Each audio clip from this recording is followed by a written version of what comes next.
Olá! Tenho imenso prazer em estar de volta com o nosso programa Sim para a Literatura e poder contar com a sua companhia. Ainda nesse clima de friozinho, tome aquele café quentinho, se acomode na poltrona e curta junto comigo.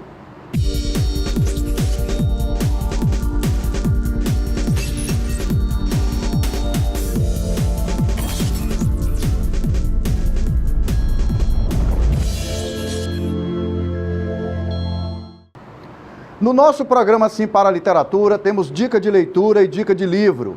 Temos também as colunas Apaixonados pela Leitura e a participação de telespectadores, além de entrevista e muito mais. Para compartilhar da sua companhia, nesta edição, fizemos uma mistura bem bacana. Vamos conversar sobre os benefícios da leitura, o uso das tecnologias, falar de café literário e vamos dar uma mesclada com poesia, na veia. Dizer sentimentos é um caminho sem volta, sem saber da ida, sem prever a partida. Dizer sentimento é vida, beleza incontida, solidão bem sentida. Dizer sentimentos é mais que a sorte, mais que a prole, mais que a própria morte. Dizer sentimentos é expelir, é ter orgasmos de sentir.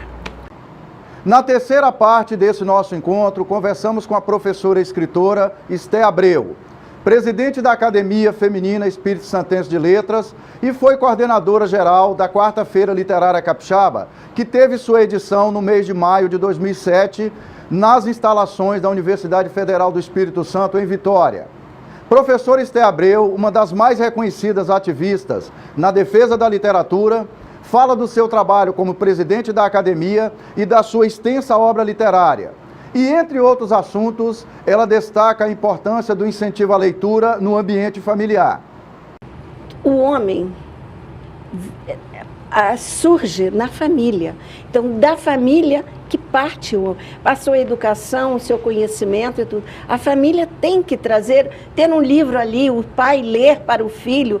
Isso é importante. O livro está ali no dia a dia da casa, né? Porque o homem nasce da família, não nasce fora para dentro, mas de dentro para fora.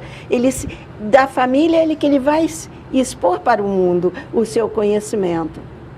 Nessa segunda temporada do nosso programa Sim para a Literatura, queremos permanecer na sua companhia.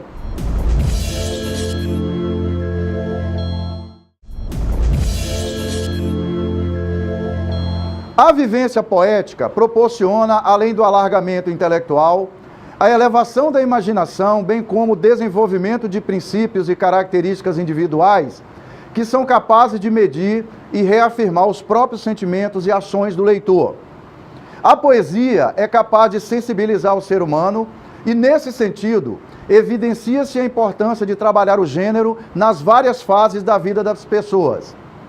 Na coluna Participação do Telespectador desta edição, pedimos a sua licença para relembrar o belíssimo poeta mato-grossense e brasileiríssimo Manuel de Barros. Venha junto comigo, carregar água na peneira, fotografar o silêncio e por aí vai.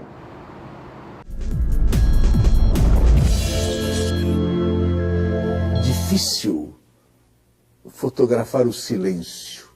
Entretanto, eu tentei. Eu conto. Madrugada, a minha aldeia estava morta. Não se via ou ouvia um barulho. Ninguém passava entre as casas. Eu estava saindo de uma festa. Eram quase 4 da manhã. Ia o silêncio pela rua carregando um bêbado. Preparei minha máquina. O silêncio era um carregador. Estava carregando o bêbado. Eu fotografei esse carregador. Eu tive outras visões naquela madrugada. Eu preparei minha máquina de novo. Tinha um perfume de jasmim no beiral do sobrado. Eu fotografei o perfume. Eu vi uma lesma pregada na existência mais do que na pedra. Eu fotografei a existência dela. Eu vi ainda um azul perdão no olho de um mendigo. Eu fotografei o perdão. Eu olhei uma paisagem velha a desabar sobre uma casa. Fotografei o sobre. Foi difícil fotografar o sobre. Por fim eu enxerguei a nuvem de calça. Representou para mim que ela andava na aldeia de braços com Mayakovsky, seu criador. Eu fotografei a nuvem de calça e o poeta. Ninguém outro poeta no mundo faria uma roupa mais justa para cobrir sua noiva. A foto saiu legal. Nesta edição, falamos um pouco sobre leitura e tecnologia. Então, na nossa dica de livro, eu quero dividir com vocês a experiência da leitura do livro O Inverno da Nossa Desconexão. Trata-se de uma história da vida real da jornalista e escritora norte-americana Susan Malchart, que, mãe de 3 adolescentes, resolveu, durante 6 meses, se desconectar de todas as tecnologias existentes na sua casa, envolvendo inclusive os filhos. Muitas surpresas, alguns traumas, mas também houve o resgate do afeto, da vida em família e da valorização do contato presencial. E, claro, de como sobreviveram para contar essa história. Vale a pena conferir. A jornalista e escritora norte-americana Susan Malchart conseguiu realizar uma faceta que alimenta o sonho de muitos pais. Desconectou seus filhos. Mãe de 3 adolescentes, Bill, Annie e Susie, ela conta essa experiência no livro O Inverno da Nossa Desconexão, que eu mostro aqui para vocês. Esse livro já foi publicado no Brasil. Durante 6 meses, Susie desligou a televisão, a internet, os iPods e os jogos de videogame. Para ela, o brilho das telas deixou de prevalecer assustadoramente nos espaços da sua casa. Ela, inclusive, deixou de levar seu iPhone para o banheiro. O resultado, que a escritora chamou de O Experimento, transformou-se numa imersão na vida real. Ela e seus filhos redescobriram prazeres simples, como jogos de tabuleiro, livros, fotos antigas, jantares familiares e ouvirem música juntos, ao invés de cada um ouvir as próprias escolhas no seu iPod. Como resultado, seu filho Bill, viciado em videogames, usou seu tempo livre para tocar saxofone. Annie, a filha mais velha, a menos conectada e a que mais lia entre os irmãos, absorveu com mais facilidade a transição. E a mais nova, Susie, teve mais dificuldade de se desconectar. O resultado, no caso dela, no entanto, foi um impacto muito positivo nas suas notas na escola. Você, pai, mãe, tio, tia, avô, avó, professor e professora, entre outras pessoas que se interessam pela boa educação da meninada, leia esse livro. Curta, compartilhe, faça parte dessa experiência, só que na vida real. E permita que o livro faça parte da sua vida. Na coluna Apaixonados pela Leitura, temos um evento importante para o movimento literário aqui do Estado. Mais uma edição do Café Literário no Sesc de São Mateus, aqui na região norte do Espírito Santo, com a presença do escritor baiano Franklin Carvalho, que foi o vencedor do Prêmio Sesc de Literatura em 2016, na categoria Romance, com o livro Céus e Terra. Franklin apresentou seu trabalho com a mediação da escritora e poetisa Eliane Auer, que é vice-presidente da AMA Letras, a Academia de Letras de São Mateus. No dia 10 de agosto, aconteceu no Sesc em São Mateus, aqui na região norte do Espírito Santo, mais uma edição do Café Literário com o escritor baiano Franklin Carvalho. Ele foi vencedor do Prêmio Sesc de Literatura em 2016, na categoria Romance, com o livro Céus e Terra. No Café Literário, ele apresentou seu trabalho e teve a mediação da escritora e poetisa de São Mateus, Eliane Auer. Ela é vice-presidente da AMA Letras, a Academia de Letras de São Mateus. Franklin Carvalho é jornalista e escritor, baiano de Araci, no sertão baiano, mas desde os 14 anos ele mora em Salvador, capital do estado. Além do livro Gênero Romance, ele é autor também dos livros de contos independentes Câmara e Cadeia, de 2004, e Encorado, que foi publicado em 2009. Para Eliane Auer, o livro é uma produção leve, de palavras fáceis de entender, todo o contexto do livro que acontece em intensos 9 meses do ano de 1974, de abril a dezembro. O livro parte das perdas e da superação, fala das viúvas e o desafio de viver no sertão, e uma rede de solidariedade que é formada em apoio a essas viúvas. Ainda segundo Eliane, Céus e Terra conta a história da morte de uma criança que foi decapitada, envolvendo muita lenda, mitos, histórias, versões diversas. É baseada em pesquisas religiosas e vivências no interior da Bahia, construído sobre os mitos relatados pelas pessoas sobre a morte e que foram vivenciadas pelo autor. Vale a pena conferir.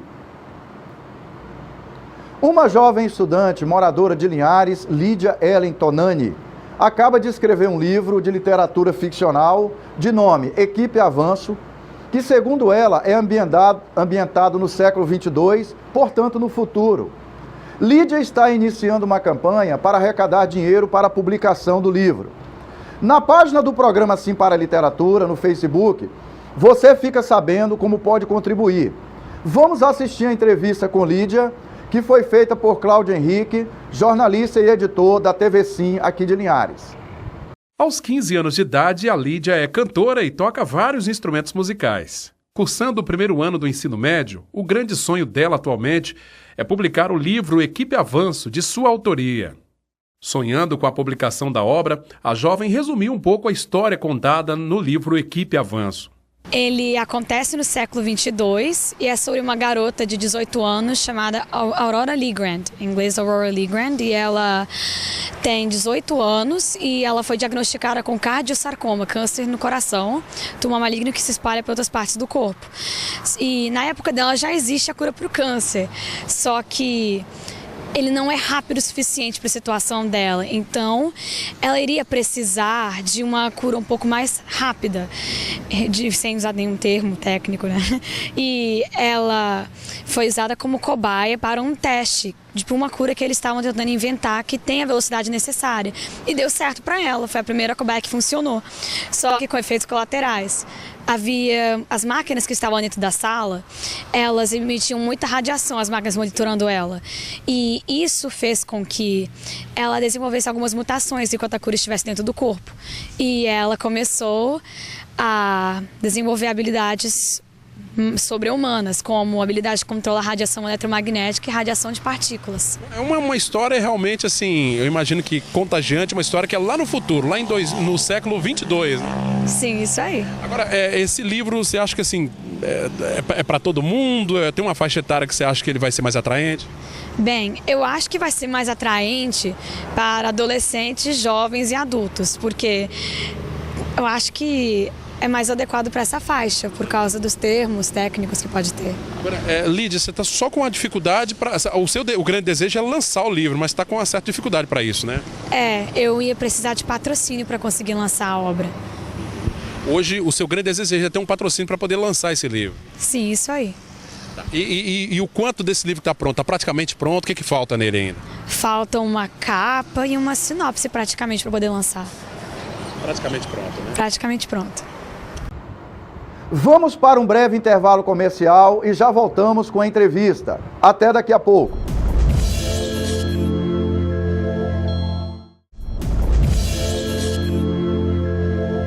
De volta com o nosso programa Sim para a Literatura. Eu convido vocês para assistirem comigo a entrevista com a professora e escritora Esté Abreu. Eu sou de Muqui e depois fiz curso na faculdade, a FAFI, né, a Faculdade de Filosofia, Ciências e Letras do Espírito Santo. Era na segunda edição, pode dizer, na segunda turma de Letras Neolatinas. Eu sou bacharel e licenciada em Letras Neolatinas. Fiz várias especializações, inclusive no exterior, na parte de espanhol.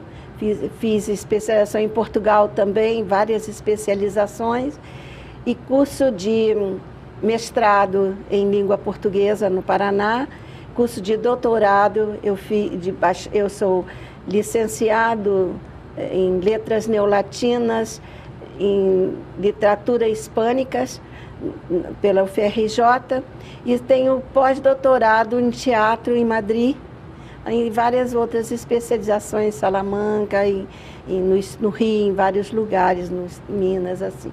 Dentro da área de língua portuguesa e língua espanhola bastante. Ok.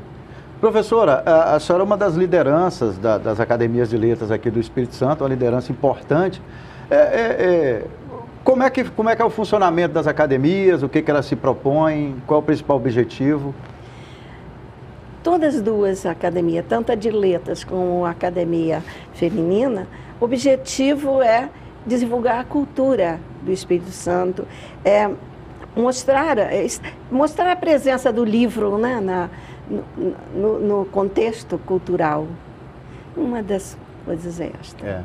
E no dia a dia, na prática, como é que a academia funciona? Ela desenvolve projetos junto das comunidades, ela trabalha só com escritores, só com os escritores associados? Sim. Como é que é esse funcionamento, professor? Na Academia de Letras, agora está com um projeto desenvolvendo nas escolas, né?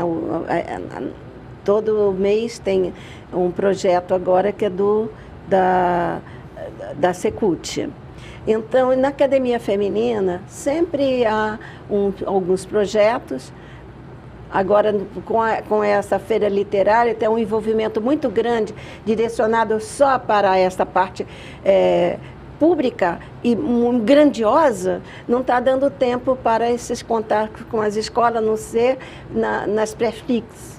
Aí que a gente está indo... Naqueles eventos que acontecem antes da feira, né? Que é feito em alguns municípios. Nos municípios que a gente promove para o contato com os saraus, com contato com os escritores e aí podemos falar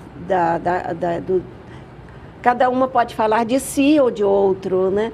Naquele momento ali. Eu verifiquei que a senhora participa de algumas antologias, né?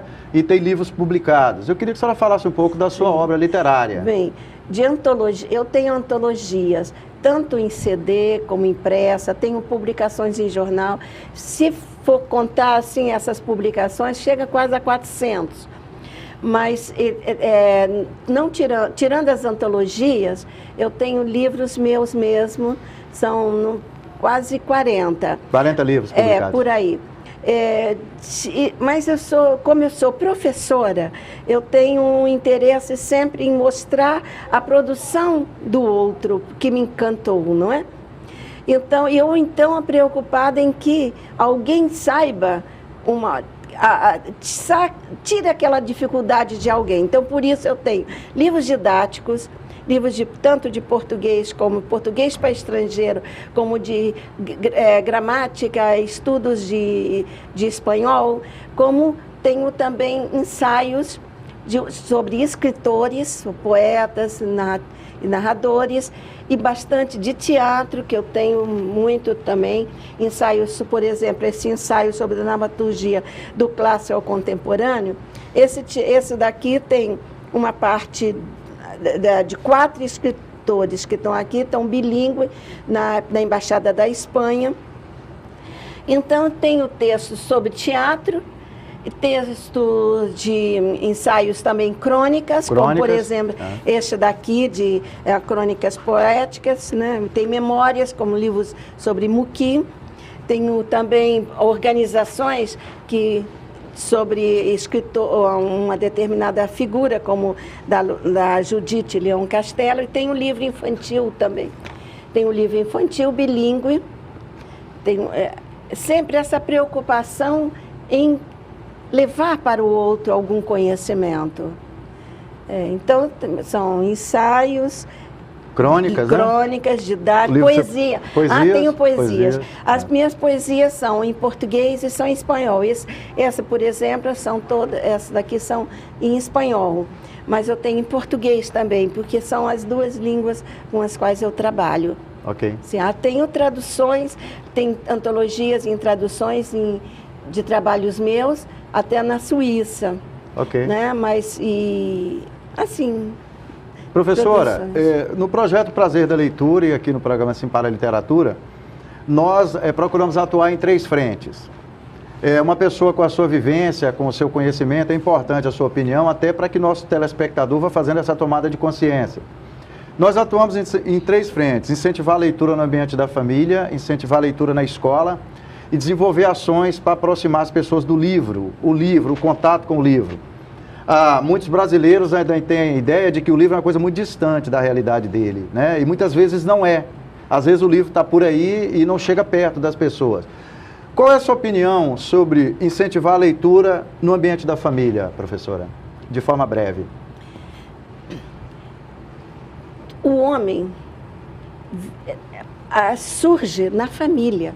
Então, da família que parte a sua educação, o seu conhecimento e tudo. A família tem que ter um livro ali, o pai ler para o filho. Isso é importante. O livro está ali no dia a dia da casa. Dia a dia, né? Porque o homem nasce da família, não nasce fora para dentro, mas de dentro para fora. Da família que ele vai expor para o mundo o seu conhecimento. É fundamental, então, que o incentivo seja feito primeiro em casa. Sim. Qual é o papel do professor no incentivo à leitura, professora Esther? É um papel importante, porque a simpatia que o professor que ama, que conhece e que ele leva o outro a saber, a se interessar, o entusiasmo é contagiante. É contagiante. É contagiante. Falar de livros no dia a dia com o aluno, você forma a opinião do aluno, Forma, não é isso? Isso. E interfere no comportamento dele para ele se tornar um leitor. Sim. É isso? Sim, porque o professor, mesmo que ele seleciona determinados temas, determinados livros, mas ele leva outros que começa o aluno vir a dizer assim, professor, encontrei este, e vai então descobrir e trazer até para o professor ler. O aluno faz com que o olhar do aluno faz com que o professor vá buscar mais conhecimento para levar para ali. Há um intercâmbio entre professor e aluno. Com certeza. Nós precisamos fazer uma união de forças para que o livro chegue mais perto das pessoas. Qual é a sua opinião, professora? É importante o livro estar perto das pessoas? É. A presença do livro incentiva as pessoas a ler? Incentiva, sim. E a vista do escritor também. Por isso, a feira literária tem esse papel. As feiras literárias, os lançamentos também, são importantes os lançamentos nas feiras. Quando eles vão lá, nos lançamentos, ele começa a sentir o cheiro do papel. Não é, o livro é e-book, o livro é internet, mas não é a mesma coisa, não. Não tocar o livro assim não é diferente, né? É diferente. É tocar como... A flor bonita está linda no quadro, mas a flor, sentir o veludo e o cheiro da rosa é muito precioso. É uma sensação muito mais verdadeira, né? Que é bonito o quadro, mas é duradouro. Esta morre, mas deixa um pouco do perfume ali na mão. A criança... tocar o livro no dia a dia dentro de casa, despertar a curiosidade pelo livro.